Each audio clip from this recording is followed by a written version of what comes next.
Hi guys! Welcome to my video on 10 great stories in gaming. In 2025, video games have become a source of media where storytelling rivals that of books, movies, and TV shows. Video games are no longer childish toys that aren't to be taken seriously.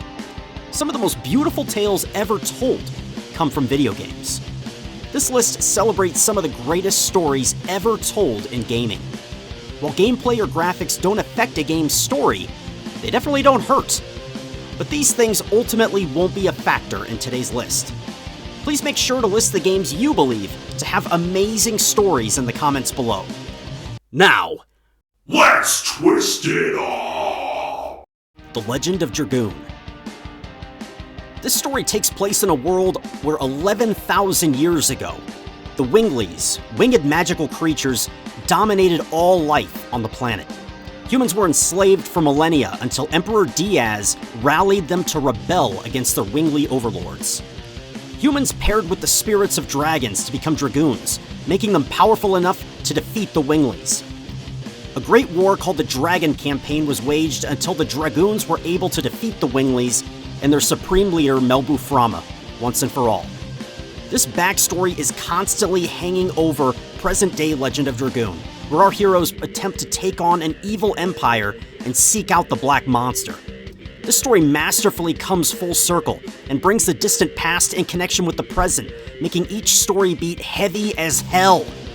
When I first played this game as a kid, I didn't really like the battle system. It was too hard for prepubescent me. But it was the story that really propelled me on. I couldn't wait to find out what happened next. The FMV cutscenes were so gorgeous and the soundtrack was so mesmerizing that it brought this world and all of its carefully crafted lore to life. If this game ever got the remake treatment, imagine just how insane the cutscenes could be of the Dragon Campaign. My undies are getting tighter just thinking about it. BioShock. BioShock is loosely based on Atlas Shrugged by Ayn Rand, where the brightest minds and most powerful people decide to leave modern-day society to make their own. However, this is a much darker turn on Rand's idea. In BioShock, business tycoon Andrew Ryan envisions Rapture, a city underneath the ocean where there are no limits to what the human mind can create. Architecture, medicine, and the arts are pushed far past the point of what is considered normal. Scientists develop a way to alter the human genome by way of Adam, a kind of genetic alteration to perform all sorts of new and awesome powers. All of this comes to a boiling point where Rapture, a once proud beacon of industrial and scientific ingenuity, descends into a wasteland of madness. You play as a nameless character tasked with uncovering exactly what went wrong here after crash landing near the entrance to Rapture. Besides the fact that the first-person shooter gameplay is incredibly fun, the dark backdrop of horror and mystery propels you onward throughout the game. This is my brother Sam's favorite game of all time. While Sam is widely considered to be both a fucking idiot and a shitty bass guitar player by those who know him, he definitely has great taste in games. This is a classic that everyone should experience. Now would you kindly like, subscribe, and leave a comment if you haven't already. Soma. This is a little-known horror game where your character goes in for a doctor appointment in modern day. The doctor takes a brain scan, essentially saving a copy of what is your consciousness onto a computer hard drive. You suddenly awaken hundreds of years later to find that the saved consciousness has been uploaded into a machine. You're now tasked with attempting to save mankind in a quest filled with questions about reality, sentience, and what it means to be alive. This game is like an interactive episode of Black Mirror. It brilliantly forces the player to consider questions that plague our time. If a robot can see, think, feel, and has free will, are they really alive? Or are they nothing more than a bunch of lines of useful code? This is a game which will leave you staring at your TV, contemplating all you just experienced, long after the credits roll. Find out for yourself in this mind-bending horror game. Soma kicks ass. Grandia 2. Long ago, Granus, the god of light, and Valmar, the god of destruction, battled for the fate of the world. In the present, the Church of Granis is struggling to fight an ever-increasing darkness spreading across the land. Grandia 2 follows Ryudo, a geohound, basically a sword for hire, that takes a job being a bodyguard for a priestess of Granis. One thing leads to another, and Ryudo is suddenly tasked with guarding that same priestess, Elena, on a mission for the fate of the world. The game masterfully teaches the player about Granis, Valmar, and the history of the war that happened so long ago, all while adventuring through the present day. Little by little, you're faced with horrors that are thought to be long dead, and events lead you to question what really might be going on behind the scenes. If the killer battle system doesn't keep you hooked, the deep story and lore will have you pushing forward to find out what happens next. If you didn't already blow a load to Grandia 1, stick around for Grandia 2 and show that catch-rag who's boss. The Legend of Zelda: Majora's Mask. This is a depressing story when you really think about it.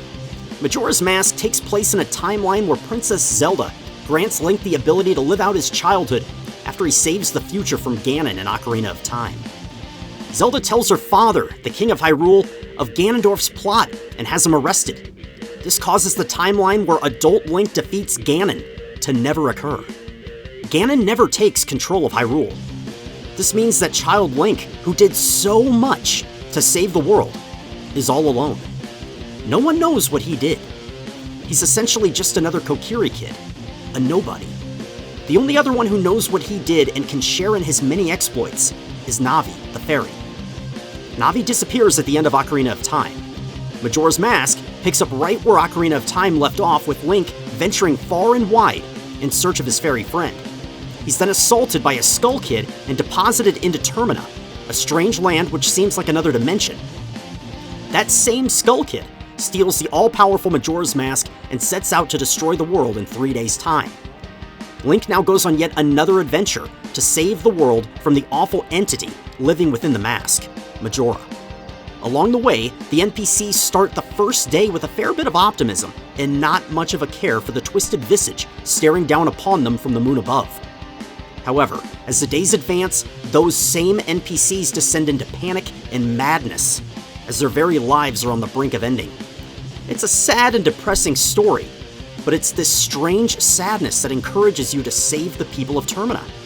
While this game follows the standard Zelda formula of tackling dungeons and bosses to collect icons to unlock the final dungeon and defeat the big bad, the story is completely different than anything we'd ever seen in a Zelda, and frankly, haven't seen since. The Witcher 3: Wild Hunt. This game begins assuming you've read the books or played the prior 2 Witcher video games. However, you definitely don't need to do any of this, as this game does an incredible job of filling you in along the way and making you feel like you haven't missed out on a damn thing. I read every single Witcher book, and I can confidently say that they are mostly dog shit. The best part of The Witcher is Geralt of Rivia, hunting down monsters and getting witches pregnant. However, the books barely focus on Geralt. They focus more on Ciri as the books advance, and it gets really old, fast. But I finished every book because I wanted to ensure that I jumped into The Witcher 3 without missing any major story beats. But I didn't. The game had me covered. The game wraps up the events of this long-winded series basically right at the start of the game, with little bits and pieces fed to you along the way. You miss nothing by skipping the books or the previous video games. That is the genius of this game. This game's writers did an even better job telling the story of The Witcher than the fucking author of the books it's based on. If that doesn't tell you how incredible of a job CD Projekt Red did with the source material, I don't know what will. This is a masterful story about a monster hunter setting out to find his adopted daughter and save her from a pack of evil jackasses known as the Wild Hunt. Along the way are some of the best side quests and story beats found anywhere, in any medium. If you found yourself in the library, like a fucking nerd, and opened up the dictionary, you'd find the cover art of The Witcher 3 right next to the words compelling, captivating, enthralling, riveting, and spellbinding. Now shut that stupid dictionary, you fucking nerd, and play The Witcher 3 already! Fire Emblem Echoes: Shadows of Valentia. Most Fire Emblem stories are pretty lame. I've played almost every single Fire Emblem title, and I can confidently say that if you've seen one story, you've seen them all. That is, until I played this game. This game follows dual protagonists Alm and Celica. These childhood friends are separated and go on different paths to ending a bloody conflict, only to cross paths once again later in the game. Alm is your basic Fire Emblem protagonist dude. Nothing different here than what you'd find in Marth, Ike, or Chrom before him. However, Celica is what makes Alm feel like so much more. She adds another layer to the story and character development that our other heroes simply didn't have. A playable protagonist/love interest that provides so much more depth to Alm than would have otherwise been there if he remained our sole protagonist. He's really not that deep of a character on his own, but the addition of Celica makes him so much more than he otherwise would be. The same goes for Celica, as she'd just be another pretty anime girl without Alm. Together they combine to drive the plot of this character-driven story that evolves this game from just another Fire Emblem game to narrative masterpiece. Dragon Quest IV: Chapters of the Chosen.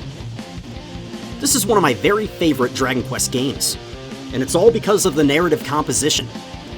Most Dragon Quest games, and JRPGs in general, follow one main protagonist. Dragon Quest IV is broken up into chapters, as the title of the game implies. Each party member is introduced by way of their very own chapter, where they are the protagonist. Ragnar muscles his way to find out why children are disappearing across the kingdom. Elena escapes her royal duties to take part in a tournament in the castle of Endor. Torneko Taloon begins as a part-time weapon shop clerk and works his way up to profitable business owner. Sisters Mina and Maya seek vengeance against Balzac, their father's former apprentice and murderer. Then there's the hero, who brings them all together in classic Dragon Quest fashion to save the world. In most classic JRPGs, party members are quickly introduced to you with little to no backstory. They're just along for the ride, and the plot heavily centers around the main hero. However, in what was maybe the first game of its kind, Dragon Quest IV focuses first on every single companion in their own separate quest before introducing us to the hero of the story. It is this narrative decision that sets Dragon Quest IV apart from so many classic JRPGs of the past and pole vaults it into the stratosphere of JRPG stories, new and old. This is a timeless classic that deserves your attention. Final Fantasy X. As a kid, when I first walked into a Best Buy with my dad and ran over to the PS2 kiosks, this was the game that was in the console. I played the first 20 minutes while my dad dug around in a bargain bin looking for great deals on softcore erotica. I was mesmerized. A famous pro athlete gets sucked into another world and now must help a summoner on her pilgrimage to save the world. While it started out suspiciously like Space Jam, Final Fantasy X became so much more. The voice acting brought Final Fantasy to life in a way we'd never seen before, and the graphics were mind-blowing. These things propelled the story from great to incredible. Each character has real emotions and motivations. There isn't a wasted line of dialogue. Zero. Even the stupid laugh scene serves a purpose, despite how horribly cringe it is. The pilgrimage of Summoner Yuna to defeat Sin, a giant monster set loose in a world ruled by religion and the fear of technological advancement, is among the very greatest tales ever told in gaming. If the awesome turn-based battles aren't enough to keep you going through this game, the incredible narrative will have you at the edge of your seat until its incredible conclusion. Final Fantasy IV. This game was so far ahead of its time, it's astounding. Games didn't have great stories in 1991. They just didn't. Most JRPGs didn't even have names for their heroes back then. Meanwhile, Final Fantasy IV had a story about a fallen knight questioning his role in his empire's quest for world domination. This leads Cecil on a quest for redemption and righting the wrongs he had once committed. While not overly deep, the characters were memorable, and the story was compelling and made you feel honor-bound to see Cecil's quest through to the end. This game begins at a point where our hero is already knee-deep in shit He's made a lot of mistakes just because his king told him to. This is a hell of a way to begin a story for a JRPG made in 1991. Most games started out by having a decorated hero go fight some bad guys. Pretty plain and simple. Final Fantasy IV challenged this tried and true format by having our hero begin as a villain.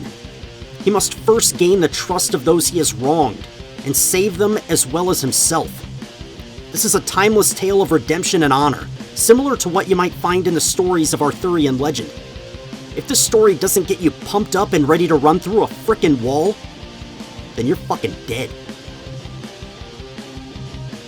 That does it for my list of 10 great stories in gaming.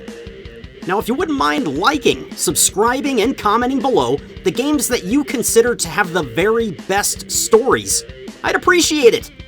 Thanks for watching! Oh, and don't forget to twist it up!